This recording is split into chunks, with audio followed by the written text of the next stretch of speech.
Bogura city ideal মাদ্রাসা, মেধা মননে এক ধাপ এগিয়ে।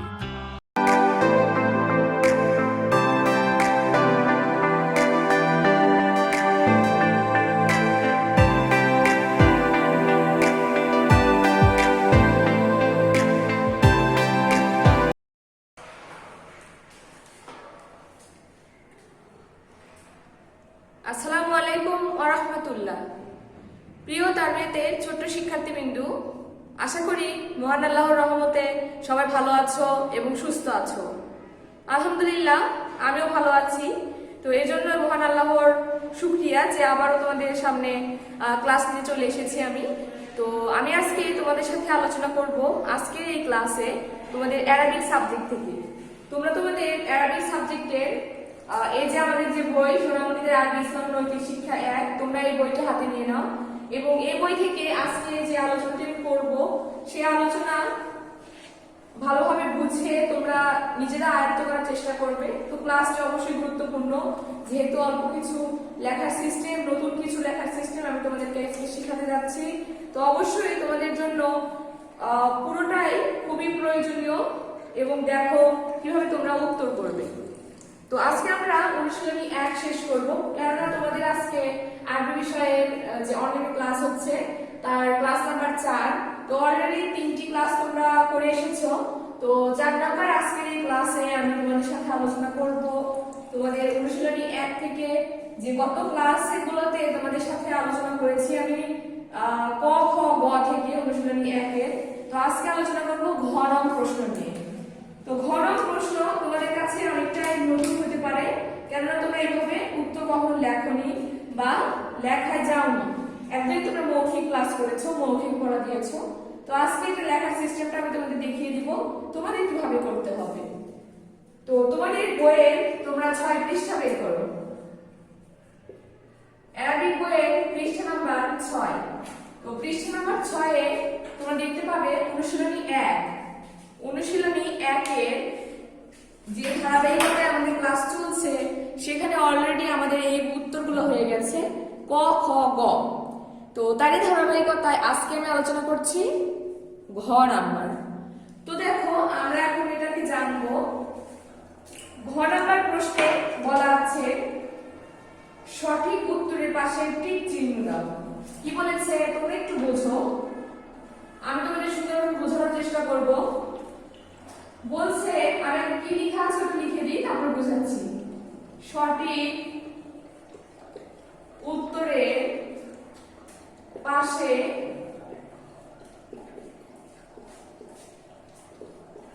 টিক দাও।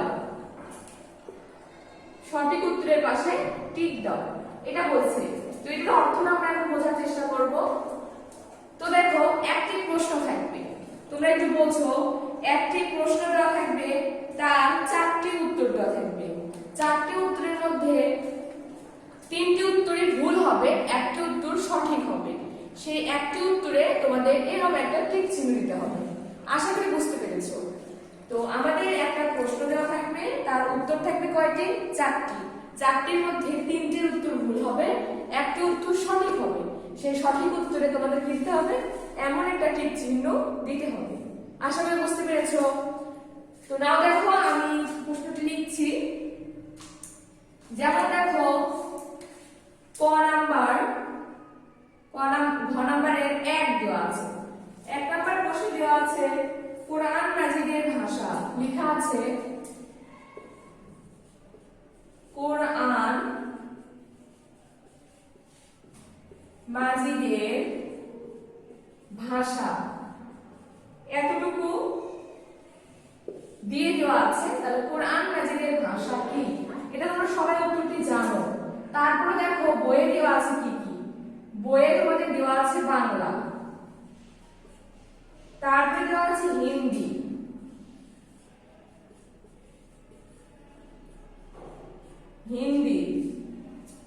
তারপরে দেওয়া আছে ইংরেজি,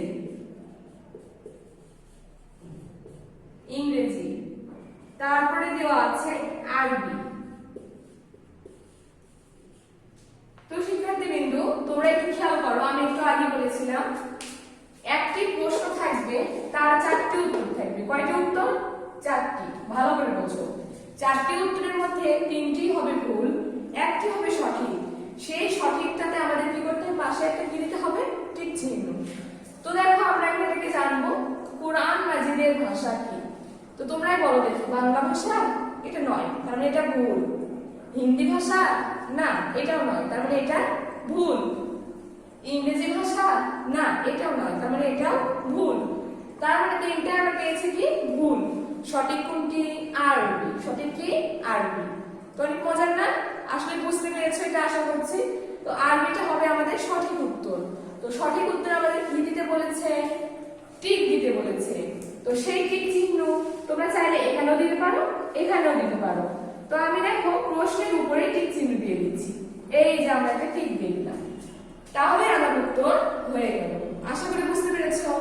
তোমাদের আর কিছুই করতে হবে না, রেডি লেখা, জাস্ট তোমাদের একটা করে সঠিক যেটা উত্তর হবে তাতে একটা করে টিক চিহ্ন দিলে উত্তর তোমাদের হয়ে যাবে। এভাবেই তোমরা উত্তরগুলো করার চেষ্টা করবে। তো এটা ছিল আমার প্রথম প্রশ্ন। পরবর্তীতে আমি দ্বিতীয় প্রশ্নে যাব, যেহেতু তোমাদের বুঝালাম, বুঝাতে একটু সময় চলে গেছে। তো আমরা দ্বিতীয় প্রশ্ন দেখি, দ্বিতীয় প্রশ্ন কি বলেছে। দ্বিতীয় যে প্রশ্ন আছে, প্রশ্ন নাম্বার 2।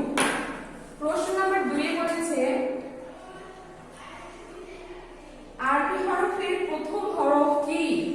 বলেছে আরবি হরফের প্রথম হরফ কি?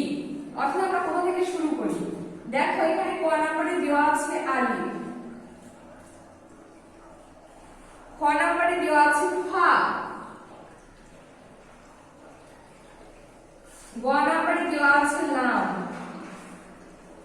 ঘ নম্বরে দেওয়া আছে জিম। তো তোমরাই বলো, এই যে চারটি উত্তর তোমরা দেখতে পাচ্ছ, এই চারটি উত্তরের মধ্যে কোনটি সঠিক? আরবি হরফের প্রথম হরফ কি আলিফ, ফা, লাম নাকি জিম? তোমরা সবাই জানো আলিফ। তাহলে আলিফ কোথায় আছে? এখানে। এখানে আমরা টিক দিতে হবে। এখানে আমরা কি করব? টিক দিব। এভাবে তোমাদের উত্তরগুলো করতে হবে। আশা করি তোমাদের খুব ভালো লেগেছে। তো এভাবে আমাদের প্রতিটা প্রশ্নের উত্তর আশা করি তোমরা খুব সহজেই সুন্দর করে দিতে পারবে। তো এই আশা নিয়ে আমরা পরবর্তী প্রশ্নগুলো এখন জানবো। আমরা এতক্ষণে 1 এবং 2 জেনেছি, এরপরে আমরা বাদ বাকিগুলো জেনে নেব। তার আগে আমাকে এগুলো বুঝতে হবে, আমি মুছিয়ে তারপরে বাদ বাকিগুলো লিখে দিচ্ছি।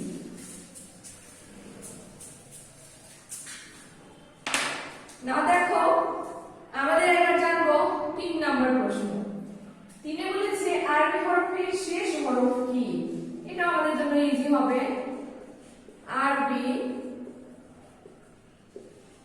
হরফের শেষ হরফ কি?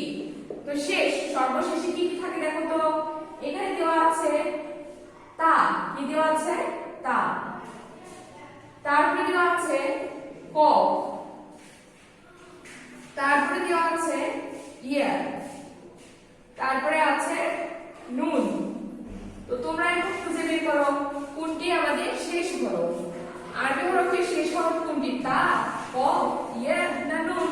আমরা জানি ইয়া। ইয়াতে আমরা একটা টিক দিয়ে দেব। ঠিক আছে?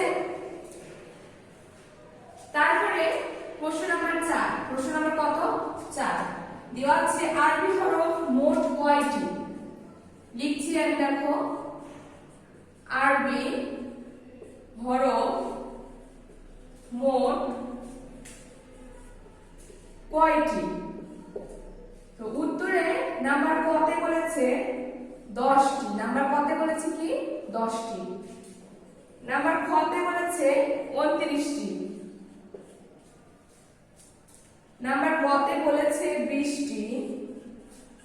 আর নাম্বার ঘতে বলেছে 30টি। তো এই চারটির মধ্যে 3টি উত্তর ভুল, একটি উত্তর সঠিক। তো সঠিক উত্তর কোনটি তোমাকে এখন ঠিক দিতে হবে। আরবি হরফ কয়টি? 10টি, 29টি, 20টি নাকি 30টি? তোমরা জানো যে 29টি, সো 29 এর উপরে একটা টিক দিতে হবে। এভাবে আমরা আগাতে থাকবো। তো আমরা অলরেডি 4টি প্রশ্নের মোট উত্তর জেনেছি। এখন আমরা জানবো পঞ্চম প্রশ্নটি। তো পঞ্চম প্রশ্নটি আমাদের কি ওটা জানার আগে এই দুটো আরো একবার জেনে নিই। আরবি হরফের শেষ হরফ কি? তা, কফ, ইয়া, নুন। এই চারটির মধ্যে তিনটি ভুল, আমরা কোনো কিছুই করব না, সঠিক উত্তর একটা ঠিক দিব। ইয়া আমাদের সঠিক উত্তর।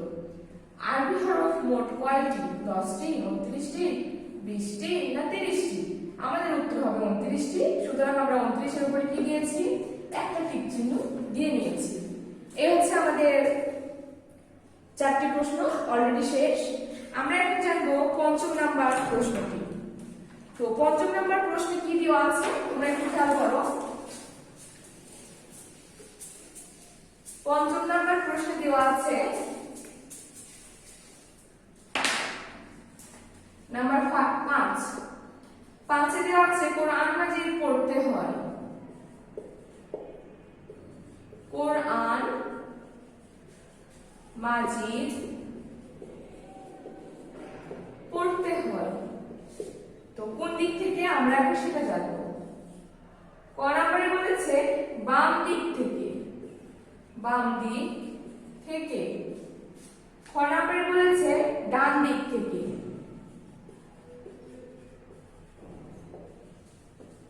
ডান দিক থেকে। গ নম্বরে বলেছে মাঝখান থেকে। মাঝখান থেকে। ঘ নম্বরে বলেছে শেষ দিক থেকে। শেষের দিক থেকে। তো তোমরাই খুঁজে বের করো উত্তরটি কোনটি সঠিক হবে। আমরা জানি কোরআন মাজিদ ডান দিক থেকে পড়তে হয়। তো ডান কোথায় লেখা আছে? ডয় আকার দন্তন্য, এখানে ডান লেখা আছে, তার মানে আমার সঠিক উত্তর হবে এটা। তো এভাবে আমাদের খুঁজে খুঁজে সঠিক উত্তরটি লিখতে হবে। অনেক মজার একটি পড়া ছিল, আশা করি তোমাদেরও ভালো লেগেছে। তো এটাই আশা নিয়ে আজকে ক্লাস এখানে শেষ করছি। সবাই ভালো থাকো, সুস্থ থাকো, দেখা হবে আবারও আরেকদিন। আজকে বিদায় নিচ্ছি, আল্লাহ হাফেজ।